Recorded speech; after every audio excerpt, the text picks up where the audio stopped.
अब मोदी जी 5वें चरण तक 400 पार भूल गए, क्योंकि 400 पार ही बैकफायर हो गया और 400 पार के नारे ने ही सुनिश्चित किया कि 150 पार होने के लाले पड़ रहे हैं। और असलियत यह है कि 5 चरण के बाद शीशे की तरह एक बात साफ है कि 4 जून को ना तो भाजपा की सरकार बनेगी, ना मोदी जी प्रधानमंत्री बनेंगे। तो जो लड़ेगा वही तो जीतेगा, जो लड़ेगा ही नहीं जीतेगा कहां से। चौथा चरण आते आते मोदी जी को आमिर खान का गजनी किरदार समझ में आया। 5 चरण आपको इनके तो नेता वो है जहां जहां चरण पड़े संतन के तहत मंडाधार होता चला गया है। मैं बताना चाहता हूं, आज बताइए, आज मेरे दर नहीं, दर तो आपके बस की नहीं हो, आपके आपकी नॉलेज के ऊपर की बात है।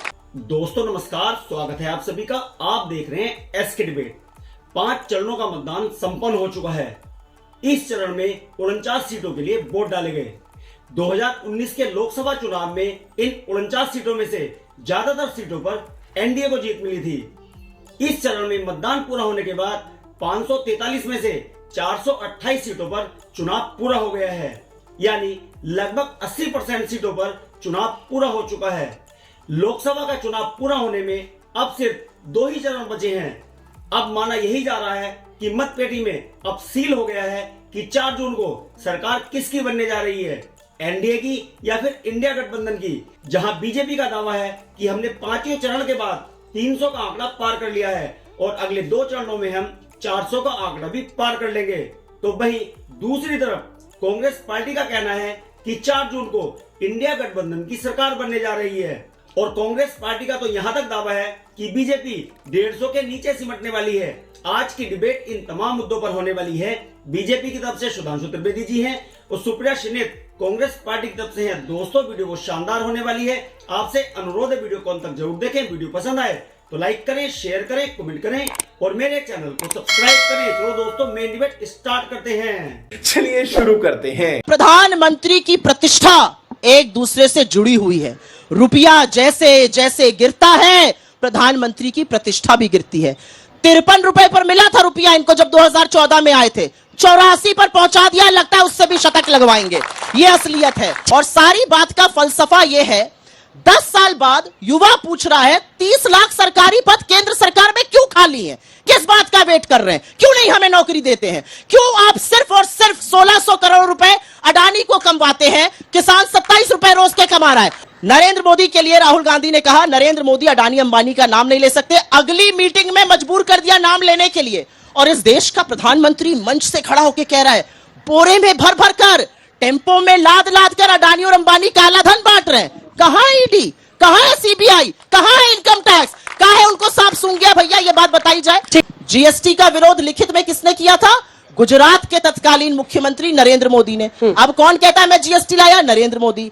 खाद्य सुरक्षा अधिनियम का विरोध किसने किया? लिखित में किया नरेंद्र मोदी जी ने। अब कौन दिन भर बोलता है 5 किलो राशन? नरेंद्र मोदी जी। कितने रोजगार बनाए, कितनी महंगाई कम की, क्या किसानों 5 किलो राशन की तो आप लोग भी निंदा कर रहे थे। अब कह रहे हैं कि 10 किलो देंगे हम।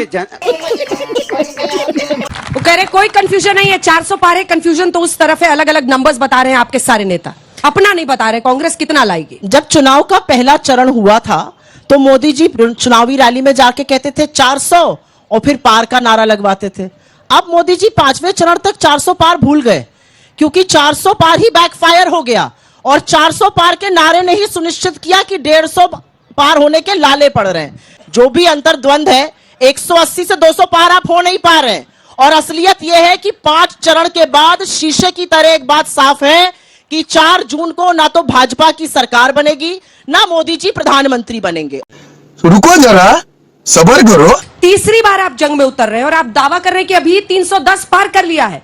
तीसरी बार मतलब कोई एंटी इनकम्बेंसी नहीं है, प्रो इनकम्बेंसी है। आखिर कैसे ये दम आप भर रहे हैं, इसका बेसिस क्या है? देखिए, जो आपने बोला उसमें हमारे दावे का सत्य कितना है वो स्वतः प्रमाणित हो गया। हम बता रहे हैं, जब 2014 हम आए थे, हमने कहा था 272 प्लस, तो कितने लोगों ने माना था कि भाजपा 272 पार करेगी? करके दिखाया। 2019 में हमने कहा 300 प्लस, कितने लोगों ने माना था 300 प्लस होगा? हुआ। तो आप देख लीजिए, इस बार कहा है 400 पार, तो 400 पार होगा, इस आधार पर बोल रहे हैं। मगर विपक्ष में तो बड़ी मजेदार बात है, संख्या को लेकर अलग अलग दावे हैं। अभी देखिए, ये भैया अखिलेश जी बोल रहे थे 79 सीटें वो जीतेंगे। याद करिए, विधानसभा में भी ये बोले थे 400 सीटें जीतेगी सपा। तो उनसे एंकर ने बजा के पूछा था बची 3 सीटें किसके लिए छोड़ दी? कहीं 3 सीटें बीजेपी के लिए छोड़ दी। तो 3 छोड़े थे, हम पाए 255। अब कह रहे हैं कि 1 छोड़े हैं, तो कितने पाएंगे आप खुद समझ सकते हैं। और इंडी गठबंधन, मजेदार बात देखिए, अखिलेश जी कह रहे हैं 140, अभी आपकी बाइट में दिखाया गया, राहुल गांधी कह रहे 150, फिर प्रियंका जी कहती है 180-85, फिर ममता बनर्जी कहती है 195 से 200, तो कहीं कहीं खड़गे जी बोल देते हैं 200, तो केजरीवाल बोलते हैं 230। अरे बता, कोई नीलामी जोड़ी बोली लग रही है एक, उसके बाद उसने कहा इतना, उसने कहा इतना। अरे नेतृत्व तो छोड़िए, संख्या पे एक मत नहीं हो रहे हैं। इसलिए हमारे यहां बहुत स्पष्ट रूप से एक नीति, एक नेतृत्व और एक ही संख्या, 400 पार, कोई कंफ्यूजन नहीं रह गया। और एक लाइन और कह दूं, उत्तर से दक्षिण तक लड़ाई तो हम ही से है, तो कौन दूसरा है लड़ाई में? कश्मीर में जहां पे हमारी स्थिति कमजोर मानी जाती, वहां लड़ाई हमसे है। केरल में जहां हमारा एक सांसद नहीं है, वहां कांग्रेस कम्युनिस्ट दोनों मिले हुए हैं, लड़ाई हमसे है। बंगाल में लड़ाई हमसे है और पूरे भारत में लड़ाई हमसे है। तो सिर्फ अगर आपसे पूछो एक पार्टी बताइए जिससे सारी पार्टियां अपनी लड़ाई मान रही हो, तो वो सिर्फ भारतीय जनता पार्टी है। तो जो लड़ेगा वही तो जीतेगा, जो लड़ेगा ही नहीं जीतेगा कहां से? क्या बात है सर, क्या बात है सर। पहले चरण में मोदी जी किस पर आए?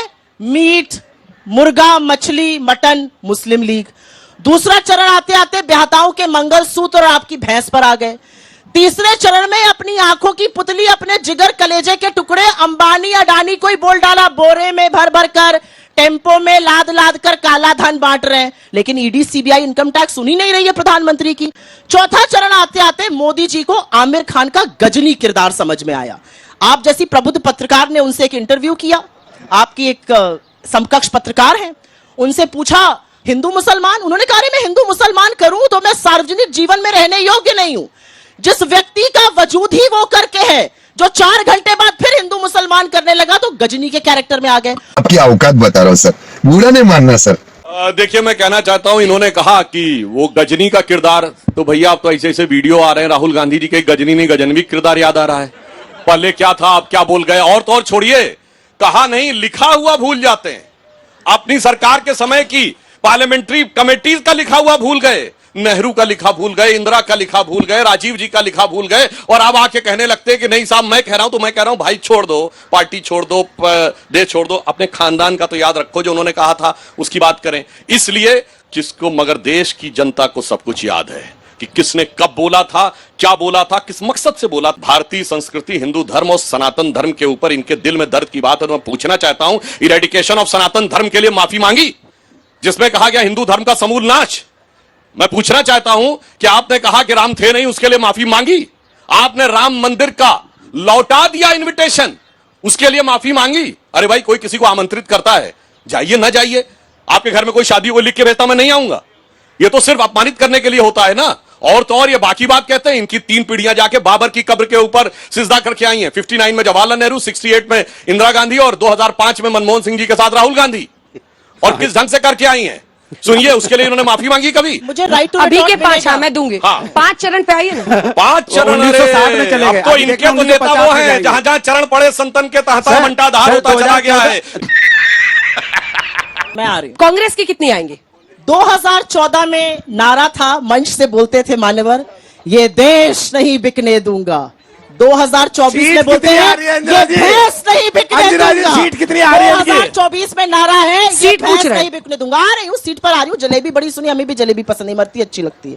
किसान एमएसपी मांग रहा है, हमने तो लिख दिया है एमएसपी की कानूनी गारंटी देंगे और 16 लाख करोड़ मित्रों का नहीं किसानों का कर्जा माफ करेंगे। आपने किसान के ऊपर 21 लाख करोड़ का कर्जा चढ़ाया है। आपने इस देश के ऊपर 205 लाख का कर्जा चढ़ाया है। हर व्यक्ति पर लाख रुपए से ज्यादा का कर्जा है। क्या बात करते हैं आप लोग? पूछिए इनसे, किसानों की बात क्यों नहीं करते हैं? पूछिए इनसे, श्रमिकों की बात क्यों नहीं करते हैं? पूछिए इनसे, रोजगार, युवाओं की बात क्यों नहीं करते? हमारा सिंपल कहना है, 30 लाख सरकारी पद खाली पड़े, क्या इन बच्चों को वो पद केंद्र सरकार में मिलने चाहिए? सुधांशु जी, क्यों नहीं अब जवाब दीजिए। कितनी सीटें आ रही है कांग्रेस की? प्रचंड बहुमत की सरकार बनाने जा रहे नहीं हैं। बोल आज पाएंगे। इस वक्त में आपको कांग्रेस पार्टी की कितनी सीटें आएंगी? अब मैं बता रहा हूं, सुधांशु जी। और जो इन्होंने वादा किया था वो कितने झूठे किए। इन्होंने कहा 5000 रुपए बेरोजगारी भत्ता देंगे, राजस्थान और छत्तीसगढ़ में दे दिया, नहीं दिया। इन्होंने छत्तीसगढ़ के चुनाव में कहा था 2018 में खट खट खट खट 10 दिन में सारा किसानों का कर्जा माफ कर देंगे, नहीं तो 10 दिन में मुख्यमंत्री बदल दूंगा। 10 दिन में, छोड़िए 10 साल मुख्यमंत्री नहीं बदले और आखिर में वो चले गए। अब मैं बताना चाहता हूं, कह रहे महंगाई बेरोजगारी की बात नहीं कर रहा, मैं बताना चाहता हूं। आज बताइए, दर क्या है? आज अरे दर नहीं, दर तो आपके बस की नहीं हो, आपके लेवल से बाहर है। आपकी नॉलेज के ऊपर की बात है, वो सपा वालों के बस की नहीं है। अब मैं सिर्फ वो बता रहा हूं भैया। आज बताइए, आज कितने का है पेट्रोल और डीजल? अच्छा, 97 रुपए का है। 20 रुपए का। भाई चिल्लाइए नहीं। अंजना जी, रोक बात कोई का नहीं। फिर ये तरीका ठीक नहीं क्या है। किया जाए? आप लगातार डिस्टर्बेंस कर रहे कितने का? हैं। जब हमारी सरकार आई थी तब कितने का था? 62 रुपए से 97 बढ़ा 60%।